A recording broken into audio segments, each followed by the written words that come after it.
A'udzubillahi minasyaitonirrajim. Bismillahirrahmanirrahim. Alhamdulillahirabbil alamin. Rabbishrah li sadri wa yassirli amri wahlul 'uqdatam min lisani yafqahu qawli. Asyhadu an la ilaha illallah wahdahu la syarikalah wa asyhadu anna Muhammadan abduhu wa rasuluh la nabiyya ba'da. Amma ba'du. Kembali lagi bersama saya Gus Saad dalam kajian Tafsir Luqman. Pada pembahasan kali ini atau pada tayangan kali ini saya akan membahas ya yang masih berkaitan dengan struktur abjad ya, dan juga masih berkaitan pada pembahasan-pembahasan sebelumnya, yaitu kaitan antara otak kita atau akal kita atau logika kita yang berkaitan dengan hati kita atau kolbu kita. Bagaimana kedua hal itu menjadi sebuah sinkronisasi yang harmonis sehingga kita bisa katakanlah merasakan dalam tanda kutip keberadaan yang ada di sekitar kita ya. Entah apapun itu ya, kembali lagi tergantung dari kepekaan kita masing-masing dalam merasakan ya, mensikapi, dan yang paling penting adalah rasa dalam hal ini ya. Tapi sebelum saya akan membahas tentang struktur abjad yang kaitannya dengan otak ya, atau lam per 12 dan hamzah per 18 atau hati atau kolbu kita. Di sini saya juga membaca beberapa komentar tentang manfaat atau bisa dikatakanlah efek ya, membaca pola yang saya bagikan sebelumnya. Di sana saya membaca beberapa komentar ya, subhanallah gitu loh. Artinya saya merasa haru ya. Haru dalam artian merasa senang, merasa bahagia ketika ada seseorang mendapatkan manfaat positif ketika membaca sebuah pola bacaan atau amalan yang bersumber dari Al-Qur'an. Nah, paling tidak di situ kita belajar membaca firman Allah tidak hanya dari sekedar terjemahan atau sekedar penafsiran, tapi ada makna yang tersirat di balik sebuah ayat tersebut ya. Nah, di sini kan kembali lagi melibatkan rasa kita ya. Melibatkan rasa kita, bagaimana kita benar-benar membaca ayat ini tidak hanya sekedar membaca menggunakan mata kita ya, mata kita secara lahiriah, tapi mata batin kita, kemudian ruh kita terlibat di situ, jiwa kita terlibat membaca firman-firman Allah di situ. Nah, ini subhanallah ya, dari beberapa komentar yang saya baca yang mendapatkan manfaat dan merasakan sesuatu yang luar biasa di sini. Nah, sebelum juga saya menjelaskan tentang struktur abjad yang kaitannya dengan lam per 12 dan hamzah per 18, di sini juga ada sebuah pertanyaan ya, pertanyaan yang juga masih berkaitan dengan pola tersebut ya, pola yang saya bagikan. Di situ ada yang bertanya, kenapa yang dipakai itu 7 ayat awal, terus kemudian 5 ayat di tengah, terus kemudian juga 7 ayat di akhir. Di situ sempat saya balas ya. Di situ nggak mungkin kalau saya balas secara ketikan ya, atau bisa dibilang secara tertulis, takutnya nanti salah paham dan juga kurang mengerti, karena itu penjelasannya cukup panjang dan yang menjadi pertanyaan saya adalah apakah yang bertanya itu benar-benar sudah paham tentang tafsir Luqman, dan yang kemudian yang kedua adalah apakah pertanyaan tersebut benar-benar dari rasa ketidaktahuan atau keingintahuan atau sekedar katakanlah menguji. Nah, di sini kan orang memiliki pemahaman atau tentang pertanyaan yang berbeda-beda di sini. Nah, tapi saya tidak mempersalahkan, terlepas dia mau nguji, terlepas dia pengen tahu. Nah, tapi di sini yang perlu saya garis bawahi bahwa semua bacaan yang ada di dalam tafsir Luqman tentu memiliki dasar atau memiliki alasan ya, memiliki alasan kenapa harus dibaca sekian, kenapa harus dibaca sekian kan gitu. Nah, Kalau kita menjawab pertanyaan tersebut, di sini saya akan jelaskan pelan-pelan ya. Nanti juga ada peraganya agar panjenengan yang bertanya khususnya biar paham kenapa menggunakan 7 ayat, kenapa menggunakan 5 ayat di tengah dan 7 ayat di akhir ya. Nah di sini ya, ini penjelasan ini karena berkaitan dengan struktur yang lain. Salah satunya adalah struktur ain ya, struktur ain. Ya di mana sebagaimana saya sudah singgung sebelumnya juga bahwa titik anatomi manusia itu terdiri dari 13 titik, mulai dari kepala sampai dengan kaki itu ada 13 titik dari otak, mata ya, kemudian THT, ada rangka tangan dan seterusnya sampai dengan kaki ada 13. Nah, tentang struktur abjad ya insya Allah akan saya bahas setelah pembahasan atau setelah kajian kita ini yang akan membahas tentang khusus tentang struktur ain ya, penggunaannya, terus kemudian pembentukannya sama dengan struktur abjad tentu memiliki alasan ya. Kalau kembali kepada jumlah titik anatomi yang ada di dalam diri manusia yang terdiri dari 13 titik ya, itu kalau nah ini sebelum ke sana ya, sebelum ke sana ini juga berkaitan dengan simbol-simbol keislaman kita ya, simbol-simbol keislaman kita. Ya ambil contoh lah kenapa menggunakan 7 ayat di situ ya.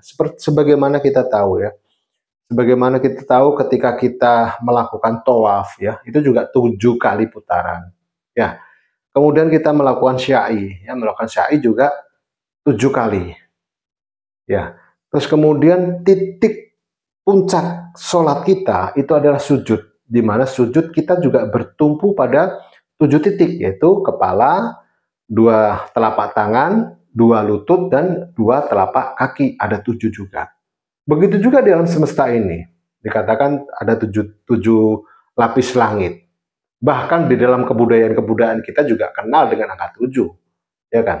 Misalnya kita harus mandi 7 sumur gitu, misalnya ya, ada sebuah kepercayaan atau kebudayaan seperti itu. Kemudian mandi kembang 7 rupa.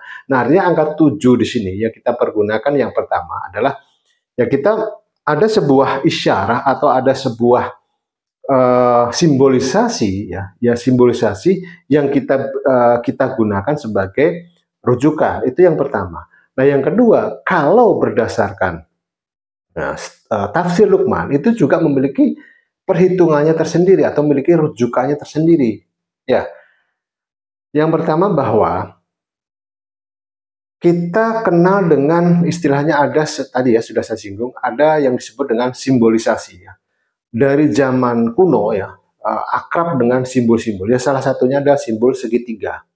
Ya, segitiga di sini. Nah, di Mesir kuno, di kebudayaan-kebudayaan Mesopotamia, kemudian bahkan sekarang pun ya yang namanya segitiga ini kan akrab. Bahkan di Kristen sendiri juga ada yang disebut dengan Trinitas. Bahkan juga ada kita kenal juga yang disebut dengan Tridaya ya, cipta, rasa, dan karsa. Nah, kalau di dalam Al-Quran sendiri kemarin di awal-awal sudah pernah kita singgung ya, sebuah kaitan segitiga antara variabel Al-Quran yaitu variabel juz, variabel surat, dan variabel ayat juga ada segitiga. Nah, berdasarkan simbol tersebut, ini kita jadikan dia sebagai sebuah rujukan ya, segitiga tersebut ya, segitiga. Nah, kalau kita kaitkan dengan struktur ain tadi yang manusia terdiri dari 13 titik dari kepala ya, dari kepala sampai dengan kaki yang terdiri dari 13 titik. Kalau angka 13 ini kita deret hitungkan ya, dari 1 tambah 2 tambah 3 tambah 4 terus sampai dengan 13, itu hasilnya adalah 91. Nah, nanti kalau penjenengan kurang yakin, jangan pakai kalkulator ya, pakai kalkulator dihitung 1 tambah 2 tambah 3 terus sampai 13, itu adalah hasilnya adalah 91. Nah, di sini kalau saya gambarkan, ya, ini seperti sebuah segitiga ya, segitiga sama sisi ya, di mana masing-masing sisinya sama panjangnya. Nah, kalau kita lihat perhitungannya di sini, ini adalah angka 1 atau katakanlah titik pertama.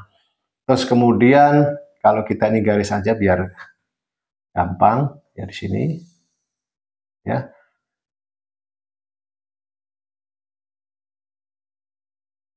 Ya, di sini angka 2, angka 3 ya.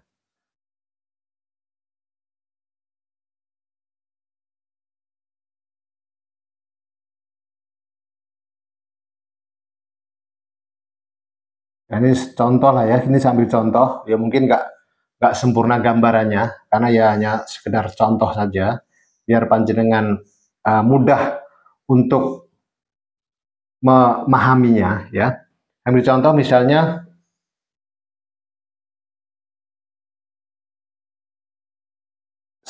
berarti di sini kan 1, 2, 3, di sini 4, 5, 6, 7, 8, 9, 10, ini 11, 12, 13, dan aduh kecil banget 14, 15,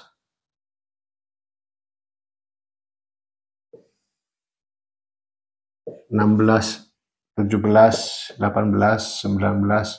20, 20, 20 di sini nih ya.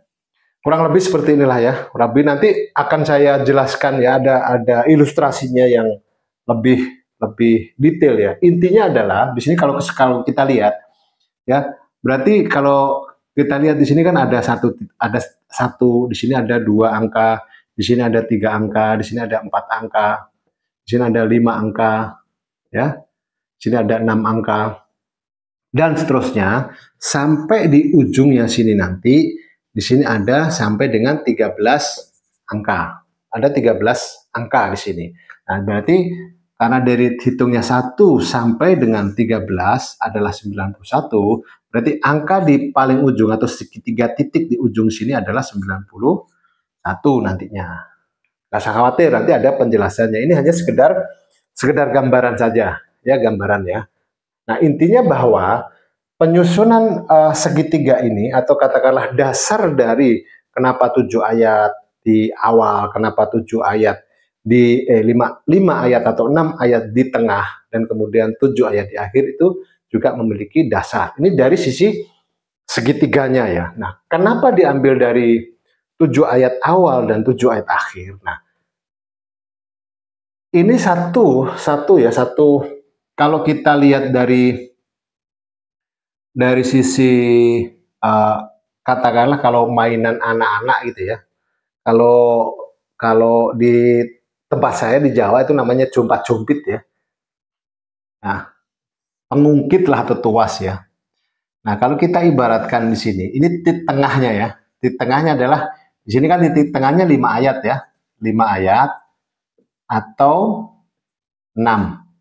Tergantung dari ganjil dan genapnya dalam jumlah satu surat tersebut. Kemarin sudah saya jelaskan. Nah, kalau misal kita ambil contoh kemarin kita bikin misalnya lam per 12 ya.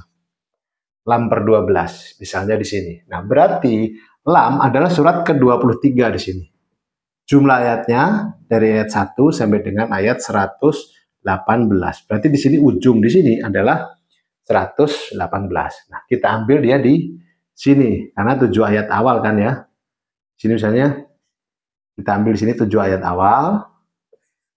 Nah, kalau kita menggunakan berarti kalau jadi 12 berarti ayat 1 di sini kemudian ditambah dengan sampai dengan 111.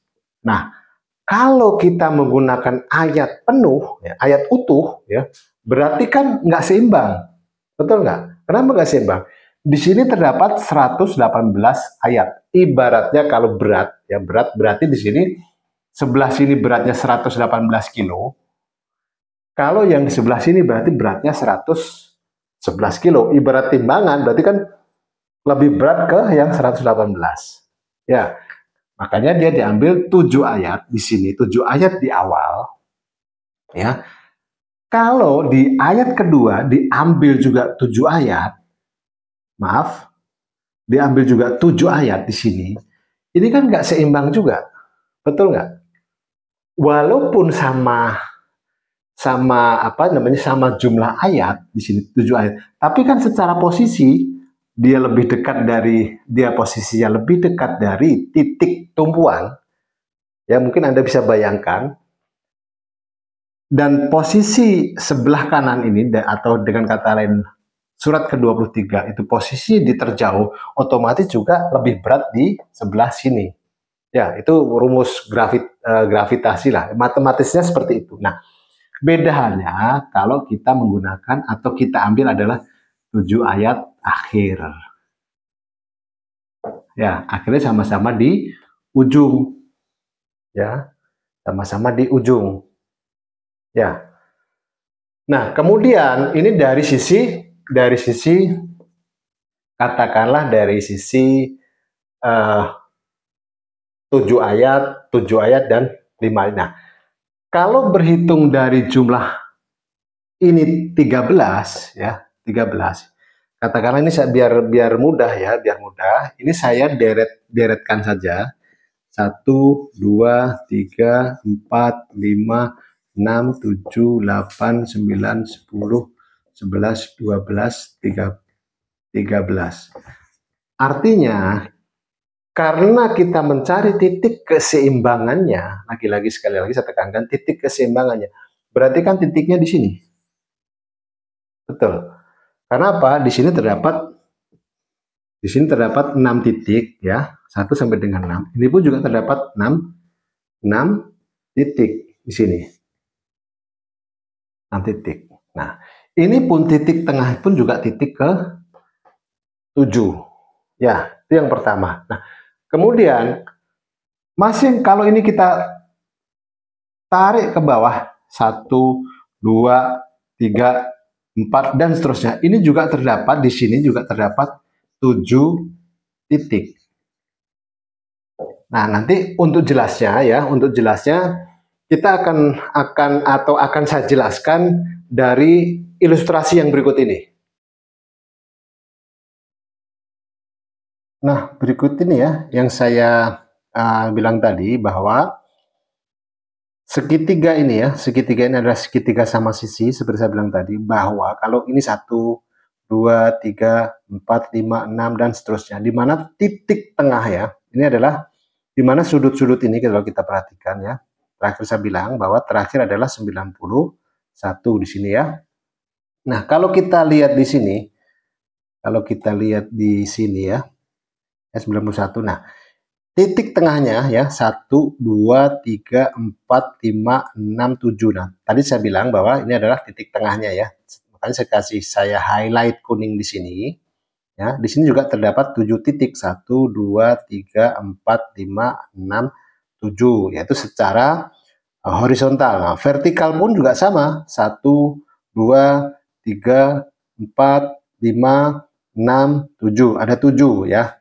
Ya, ini kalau digambarkan vertikal ini adalah hablum minallah dan atau hubungan kita dengan Allah, dan horizontal ini adalah hablum minanas, hubungan kita dengan manusia ya, vertikal dan horizontal, di mana masing-masing memiliki 1, 2, 3, 4, 5, 6, 7. Ini pun juga 7, makanya dipergunakan adalah 7 ayat di awal dan 7 ayat di akhir. Nah, bagaimana dengan yang 5 ayat di tengah? Nah, kalau gambaran segitiga ini adalah gambaran segitiga yang 2 dimensi ya, 2 dimensi. Ya. Nah, sekarang ini adalah gambaran ya, gambaran segitiga yang kalau kita ibaratkan ini adalah segitiga yang 3 dimensi, di mana seperti limas lah ya, limas segitiga di sini. Ya, di sini adalah sisi dasarnya ya, sisi dasar ya, yang bawah ini segitiga ini adalah kita ibaratkan, kalau kita imajinasikan ini adalah sisi dasar.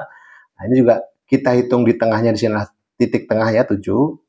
Nah, kalau kita tarik dari sudut-sudutnya pasti sama kan, 1, 2, 3, 4, 5, 6, 7 ya, juga sama.